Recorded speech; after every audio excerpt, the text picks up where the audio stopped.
My success with fiberglass and carbon fiber over the last few weeks has been hit or miss. All the parts are usable, but far from perfect. But today, we're going to talk about the actual easy way to do composites. For real this time. These parts will come out nice with minimal effort. Minimal effort here is still a lot of effort. You just can't be lazy with composites. In the past, I've talked about the holy trifecta, being lazy and cheap while still maintaining some quality. That is just not possible with composites, but with moldless construction, you can be kinda lazy and kinda cheap while still maintaining kinda good quality. The holy kinda trifecta.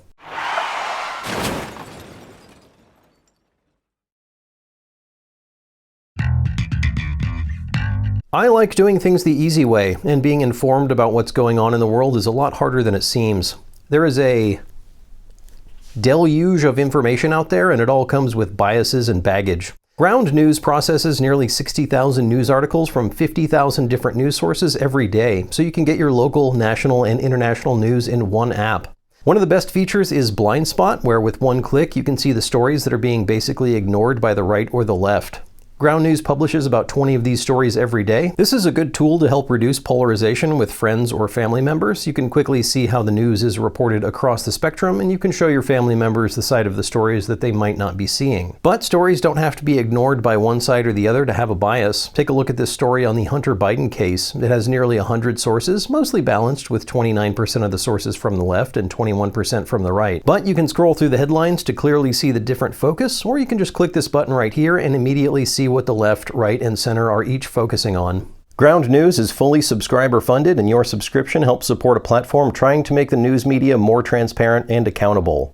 I like Ground News, and I've kept them on as a sponsor because media bias is a problem, and this is a great tool to navigate that bias. Go to ground.news/superfastmatt to become a smarter news consumer and see every side of every story. Subscribe through my link for 40% off unlimited access this month. Typically, with composites, you would need to make a mold. You lay up fiberglass inside the mold and pull out your part, but you gotta make the mold first. To get the mold, you make the shape you want out of something like foam. This is the plug. You lay fiberglass on the plug to get the mold, then you separate those two, and you have a mold to make a part. The problem with this technique is that you need to make a mold and a plug, and you need to make sure you use enough mold release so that the mold doesn't ruin the plug when you take it out, which it always does, and you use enough release to make sure that the part doesn't ruin the mold when you take it out, which it always does. And sometimes, everything gets ruined. Molds are great if you're making multiple parts, since you can theoretically pull dozens of parts from one mold, but I need one part. So we're going to skip the mold entirely and lay up right on the plug. This is a lot easier for several reasons. Obviously, you don't need to make a mold, so that saves a lot of time. Another is that you don't need to carefully apply mold release anywhere. You can just wrap the plug in some release film. You'll get little wrinkles in the plastic, which will show through on the final part, but it's on the inside, so who cares? Most importantly, you don't need to spend hours sanding and prepping the surface. Parts, molds, and plugs never release from each other unless you sand and clean and wax and sand and buff and sand again, and I hate sanding. So, we'll do it the easy way. There are a couple of drawbacks to this, however. If you're using a mold, then the part of your surface that comes out of the mold will be exact. It will be a mirror of the mold surface.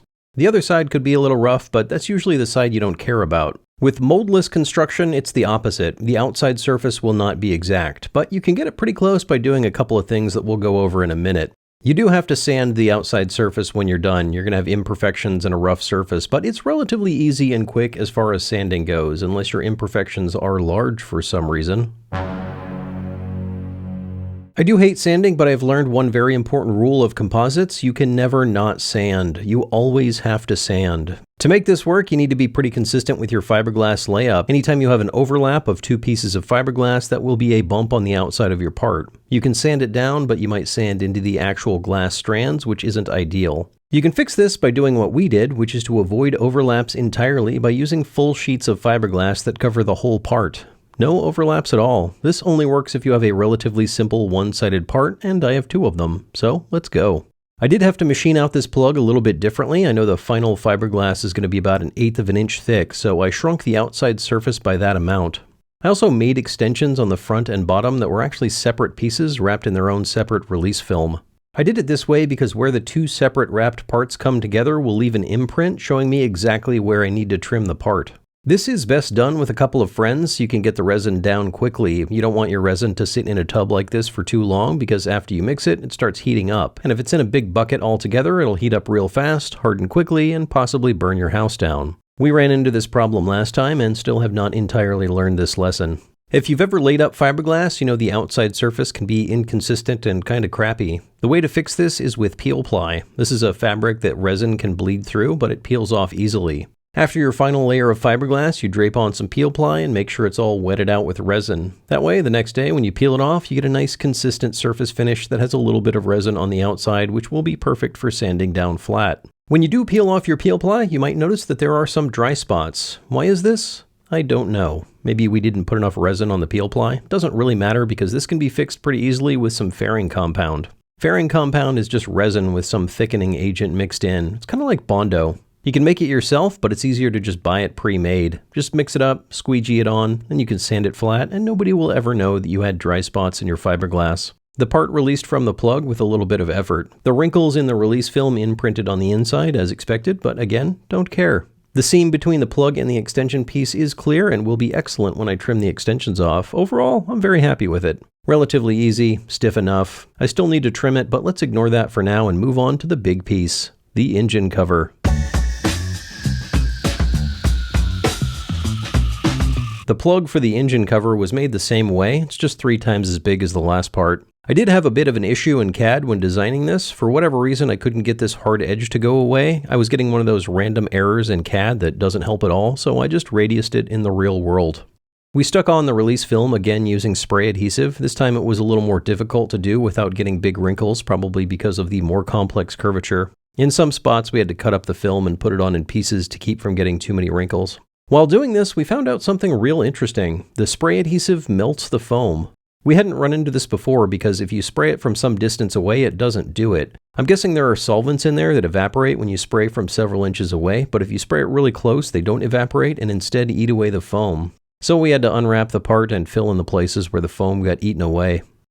We had to line up all 3 sections somehow and get them to stay in place while we coated them with fiberglass and resin, so I opted to screw down the lower extension pieces to the table, then we just spray adhesive to the top and stuck the larger pieces in place, making what looks like an incredibly large ham, because as we all know, there always has to be ham in your composites.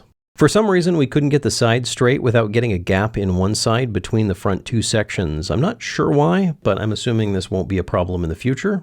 I guess we'll find out. Layup was the same this time, pouring resin on the top, squeegeeing it down and wetting everything out, then repeating with another layer of fiberglass, and another, and finishing off with peel ply. I was a little worried that the fiberglass would not stick to the sides of the plug. Obviously gravity will hold it on the top, but I thought the sides might not drape nicely and not stick to the plug. But this was not an issue on either of these parts. Honestly, they could have curved inward a bit and the fiberglass still would have stuck just fine. And then the next day, it was time for the satisfying peeling of the peel ply. Oh yeah. While the fiberglass did stick to the plug, it also wrinkled in some places. We got it all laid out flat, but as the resin started to set up, we noticed we had wrinkles in the peel ply. This became very obvious once we got it all peeled off. We had some dry spots like last time, but a lot more wrinkles, just little bubbles of excess resin that I'm going to have to sand down. I think the problem here is that we used one very large piece of peel ply. We could have and should have cut it up into smaller pieces so it wouldn't wrinkle. The fiberglass can contour a bit better than the peel ply, and while an overlap in the fiberglass might leave a bump, an overlap in peel ply is usually pretty flat. So I will have to do some sanding to prep the final surface, but as I said before, you can never not sand. There was also another issue. Remember how we screwed down the bottom extension pieces to the table and then glued the top sections on? Well, now I can't get to the screws and the whole thing is screwed down to the table, so I guess I'll just do this.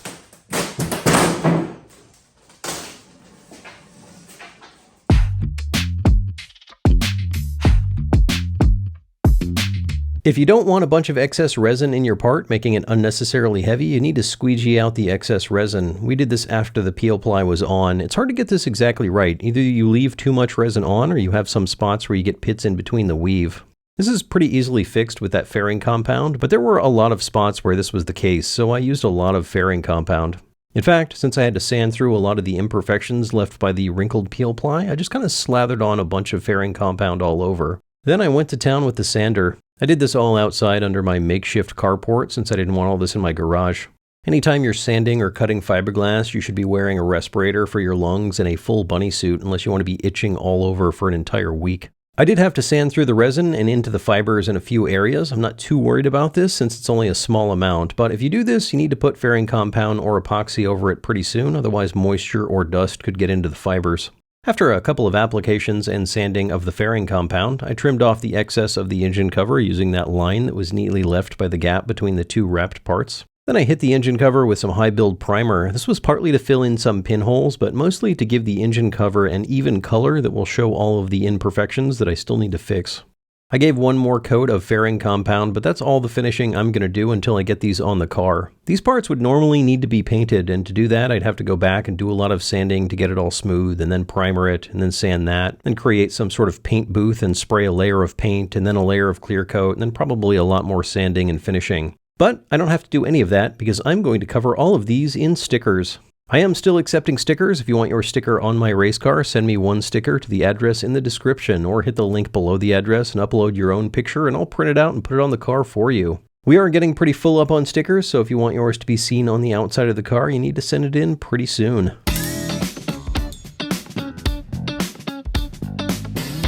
So now I have these two parts made, the engine cover and this one down here I'm calling the diaper. But I don't want this. I want this.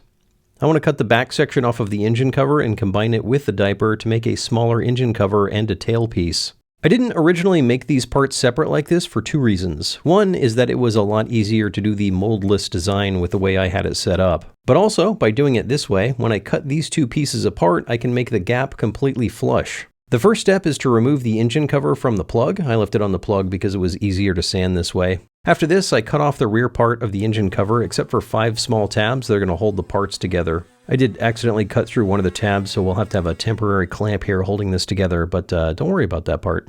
After it was mostly cut, I laid down some release film on one side. This was actually just packing tape. I scuffed up the other side with sandpaper and laid down a 4-inch wide strip of fiberglass bridging over the gap. The idea is that this bridge will adhere to the side that I scuffed up with sandpaper, but not the side with the release film. Then I can cut those 5 tabs and I'll have a perfect flange that the engine cover can sit on. To make this bridge, I used a small roll of fiberglass that I had lying around. I don't remember why I got this, but apparently I bought it 6 years ago, and weirdly it would not wet out. I am pretty sure it's fiberglass. You can tell when fiberglass is appropriately soaked in resin because it becomes transparent. This would not become transparent, it just stayed white. I poked at it for a while, did some Google searching, but I decided to just rip it out and redo it with some fiberglass mat I had, just in case.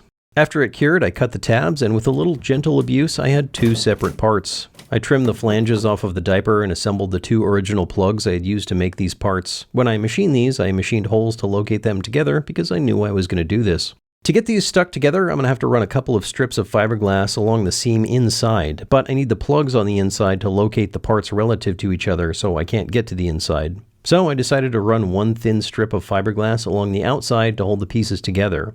Then I pulled the plug out and then added the fiberglass on the inside. I'll need to do some more sanding on the outside to get it back flat, but that is part of doing composites. You can never not sand. As I said, the tail will be entirely covered with stickers. I'm planning on doing a kind of fade where the rear is completely sticker bombed, but the front has no stickers and it sort of fades between the two. So the tail doesn't even need to be painted, or the engine cover for that matter. I'll give it a hit of primer, but this means I can now apply the first sticker. And it is the new sticker for the Patreon supporters. It adds 3 horsepower, but unfortunately does cost you 2 reliability. If you want one of these stickers, join the Patreon, support the channel. All members get the videos a day early, and there are new stickers every few months. And that's where I'm at. I trimmed up the flange here, but I still need to finish up the outside. But with those flat parts I made last time, I'm actually done with most of the body. And by done, I mean Superfast Matt done, which is of course not done, but kind of done. Thanks for watching. AI is everywhere. It's on your phone, on your watch. It is inside the YouTube. It is inside your brain right now, listening to your thoughts. Not really, it can't really read your mind, but it does want to know what you like. And if you're still here, you probably like this video. So hit that thumbs up and subscribe. All hail the AI algorithm.